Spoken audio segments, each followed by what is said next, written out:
When FBI agents descended into the mansion of Charlie Kirk's accused killer, they expected to find nothing more than a cold, empty basement. Instead, they uncovered a sealed hatch. Beneath it, a tunnel. And inside that tunnel, evidence so disturbing, so carefully hidden, that seasoned investigators reportedly turned pale.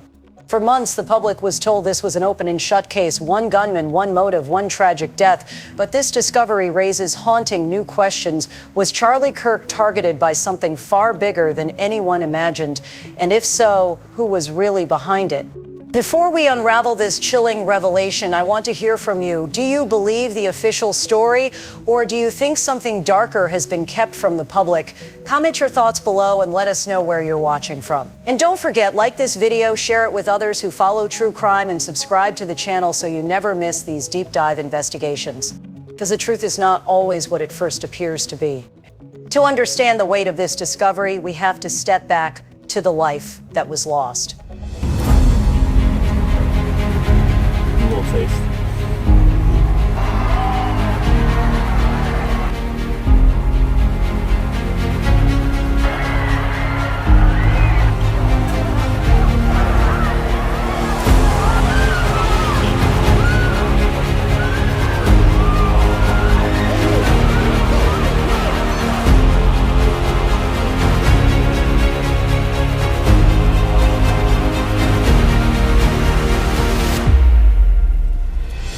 Charlie Kirk was not just a name in the headlines. To his supporters, he was a rising voice, a man who carried influence far beyond the walls of politics. To his family, he was a husband, a brother, and a son, someone with dreams, laughter, and a presence that anchored those around him.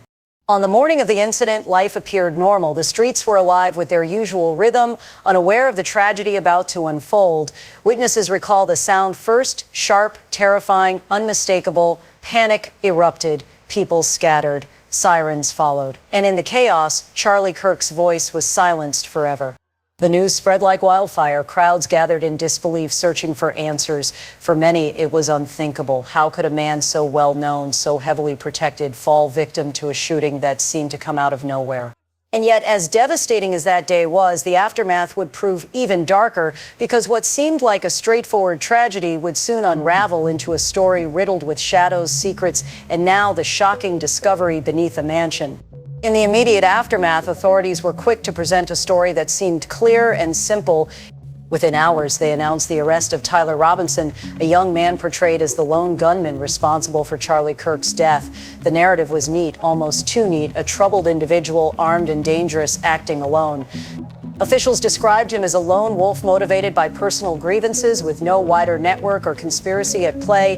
They pointed to fragments of circumstantial evidence, his proximity to the scene, his alleged access to firearms, and inconsistencies in his behavior in the days leading up to the tragedy. To the public, it sounded like closure, a suspect in custody, a community safe again, and a crime solved swiftly. News outlets echoed the official press conferences, headlines framed the event as resolved, and for a brief moment, it seemed the nightmare had found its ending. But as any seasoned investigator will tell you, when a story feels too tidy, when the answers arrive too quickly, that is when the real questions begin. It didn't take long for the first cracks to appear in the official version. Witnesses began to question the timeline. Some swore they saw figures moving in places Tyler Robinson couldn't have been. Security footage showed gaps, entire minutes of missing video at crucial points. And when independent experts analyzed the sound of the gunfire, they noted it didn't match the weapon authorities claimed Tyler used. Then came the autopsy report, or rather the absence of it. Key documents were delayed, sections redacted, and in some cases contradictory details leaked to the press. The type of round described by ballistics experts didn't align with the rifle police said was recovered. Forensic inconsistencies, chain of custody errors, and missing photographs only deepened suspicion. Even more troubling was the discovery that no public footage ever showed Tyler Robinson holding the rifle. Prosecutors linked to him, not in the crowd, not on the rooftop, not at the scene. It was a weapon tied to him only through paperwork and claims, never through hard evidence captured in real time. Piece by piece, the foundation of the official story began to erode, and with each inconsistency, the question grew louder. Was Tyler Robinson truly the killer, or was he placed at the center of a crime far bigger than anyone first realized? When the cracks in the official story grew too wide to ignore, witnesses and independent voices began stepping forward with accounts that shifted the entire narrative. One student recalled seeing a masked figure dressed in tactical gear moving with precision as though trained. This individual carried a weapon far smaller and lighter than the rifle authorities claimed Tyler Robinson had used. The timing of this sighting directly contradicted the FBI's official timeline. Another account came from a seasoned observer on campus that day. They described the shooter's posture, movements, and accuracy, details suggesting military or paramilitary training. This wasn't the chaotic behavior of a lone, panicked young man. It was controlled, deliberate, and chillingly efficient. Adding to the doubt, newly released footage surfaced online. Metadata tied to the video suggested the shooter wasn't even on the roof at the moment authorities alleged Tyler had fired. Instead, the recordings placed someone entirely different at the scene, their identity hidden by gear, but their actions unmistakable. Public figures soon amplified these discrepancies. Analysts question how one man could have disassembled, transported, and reassembled such a weapon under chaotic conditions with such speed and precision. Others asked if Tyler Robinson was ever meant to be more than a convenient scapegoat, a name to close the case quickly and calm a grieving community. Every testimony, every frame of footage, every expert opinion added weight to a possibility too disturbing to dismiss, that the real shooter may still be out there, shielded by a story designed to mislead. To understand the depth of this case, we must step away from the courtroom filings and leaked documents and look at Tyler Robinson not as a suspect, but as a human being. Those who knew him paint a picture that doesn't align neatly with the narrative of a cold-blooded assassin. Friends describe him as quiet, socially withdrawn, sometimes lost in his own world, but never violent. Teachers recall a young man with flashes of brilliance in his studies, but weighed down by personal struggles that few truly understood. At home, the story grows even more complicated. Tyler's parents were the ones who identified him from broadcast footage. They wrestled with the unthinkable, turning their son in, believing they were serving justice, while simultaneously tearing their family apart. His father pointed to the rifle as a gift gone terribly wrong. His mother admitted the shooter resembled him, but even then, her words carried hesitation, as though a part of her couldn't reconcile the boy she raised with the crime alleged against him. And then there was Tyler's relationship with his boyfriend, Lance Twiggs. Prosecutors declined to charge Lance, but the text messages between the two cast shadows over their dynamic. Was Lance merely a bystander swept into the storm, or did he know more than he admitted? Some family members insist Lance had a deeper role, one never fully pursued by investigators. All of this adds dimension to a story too often flattened into headlines. Tyler Robinson was not just a name on an indictment. He was a son, a partner, a young man whose life choices or manipulation led to a tragedy that now threatens to unravel into something far larger than anyone imagined. Just a week before his death, Charlie Kirk had launched an internal audit inside Turning Point USA. At first glance, it looked like standard housekeeping, a routine financial review, but insiders say it was anything but ordinary. Kirk wasn't just concerned with how money was being spent. He was digging into where the money was coming from. That subtle but critical distinction raised alarm bells for those paying attention. According to Candace Owens, Kirk had quietly assembled a small Doge department, a tongue-in-cheek name masking a serious probe into financial pipelines.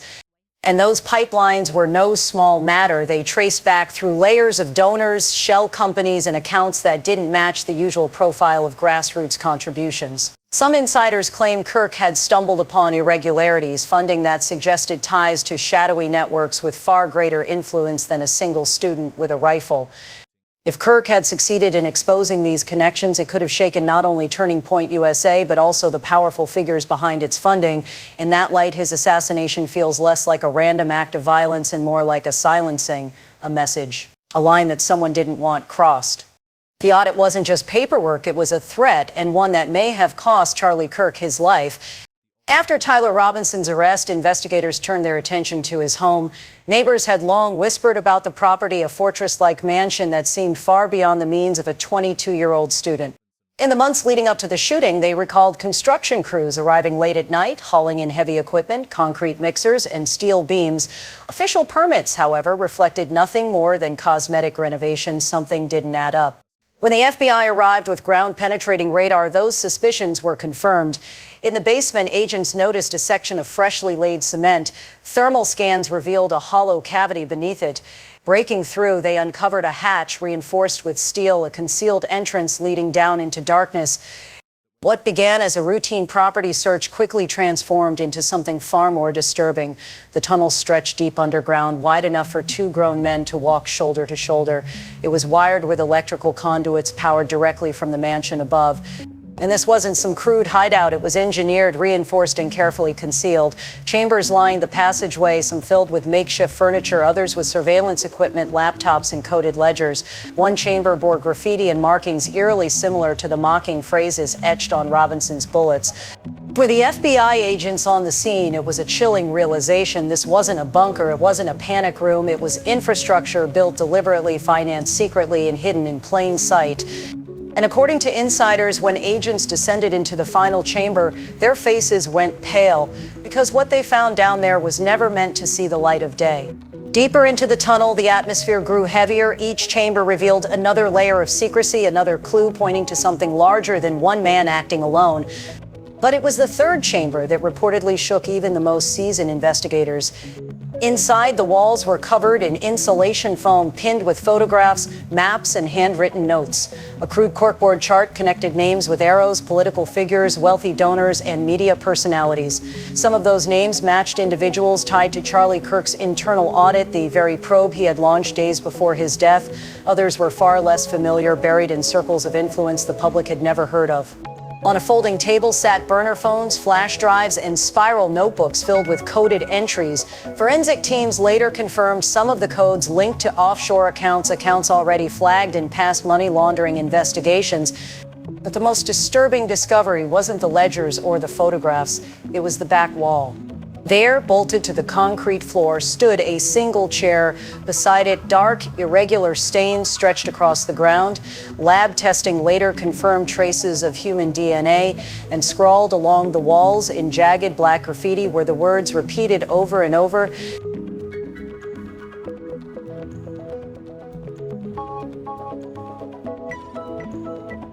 The exact phrase Tyler Robinson allegedly told his parents when asked why he shot Charlie Kirk: "Too much evil, too much hate." For investigators, it was a chilling link between Robinson's supposed motive and the tunnel beneath his home. For conspiracy theorists, it was proof that Robinson hadn't acted alone, that he may have been conditioned, manipulated, or broken inside those walls. And yet, the true reason agents turned pale wasn't just because of what they saw in that room. According to leaks, one of the flash drives seized contained partial video recordings, grainy, distorted, but unmistakable. Individuals were being led through the tunnel. Some appeared to be adults, others much younger. At that moment, the search transformed into something far darker. The tunnel wasn't just a hiding place. It was a system, an operation, a truth that the public was never supposed to know. When word of the tunnel leaked, the FBI did not hold a press conference. They did not acknowledge the chambers, the graffiti, or the disturbing flash drives. Instead, they sealed the site and reassigned agents who had been inside. Every official statement focused only on the rifle, the DNA evidence, and Tyler Robinson's supposed confession. Nothing about the tunnel, nothing about the chambers, nothing about the stains on the floor. But silence itself became the story. Reporters filed Freedom of Information requests demanding blueprints, search warrants, and excavation logs.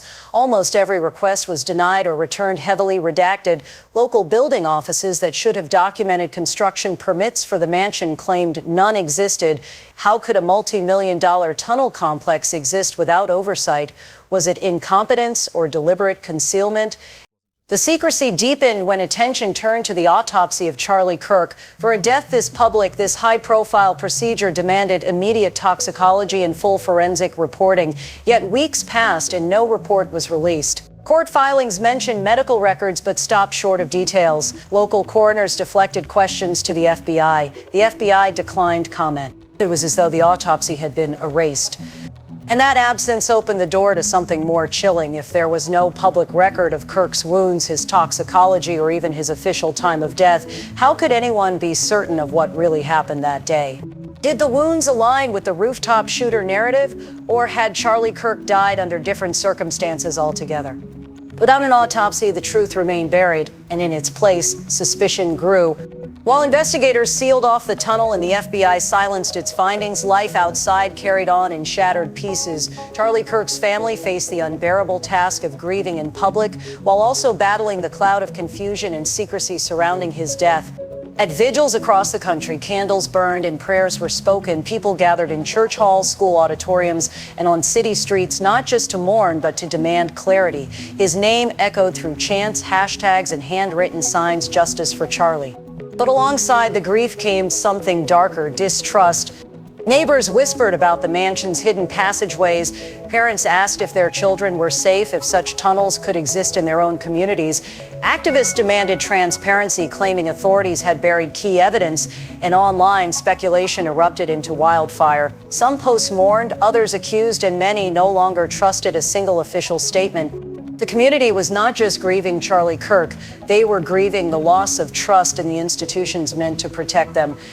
Every unanswered question, the missing autopsy, the sealed tunnel reports, the pale expressions of FBI agents only widened the gap between the public and the truth. And in that gap, fear and suspicion thrived.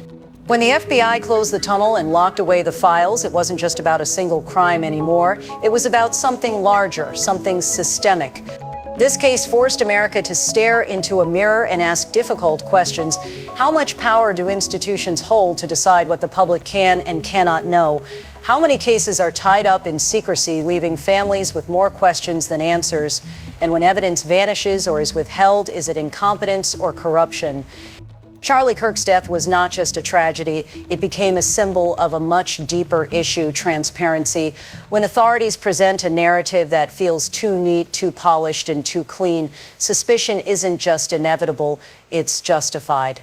The hidden tunnel under the mansion, the FBI agents' reactions, the silenced reports, all of it pointed to the possibility of something larger than one man's crime. Perhaps organized networks, perhaps political cover-ups, perhaps truths too dangerous to admit. What happens when justice itself becomes a puzzle, where pieces are deliberately missing? What happens when trust in the system collapses, leaving citizens to wonder if the truth can be hidden here? Where else is it being buried? The case of Charlie Kirk is no longer about one victim or one shooter. It's about the fragile line between justice and secrecy and what it means for every one of us living under that shadow. The tunnel may be sealed, the files may be locked away, and officials may insist the case is closed. But can it ever truly be closed when so many questions remain unanswered? If we accept every official story without hesitation, how many truths do we lose? How many victims are silenced twice, once by their killers and again by secrecy? The death of Charlie Kirk, the strange mansion, and the chilling discoveries beneath it may only be the beginning, because justice, when clouded in shadows, is not justice at all. And so we leave you with this haunting thought: the case may not be over, it's only just beginning. Thank you for watching. Don't forget to like this video, share it with others who need to hear the story, and subscribe with notifications turned on so you don't miss the next update. And before you go, drop a comment below. Where are you watching from, and do you believe the truth about this case has really been revealed? Remember, every detail matters in the pursuit of justice.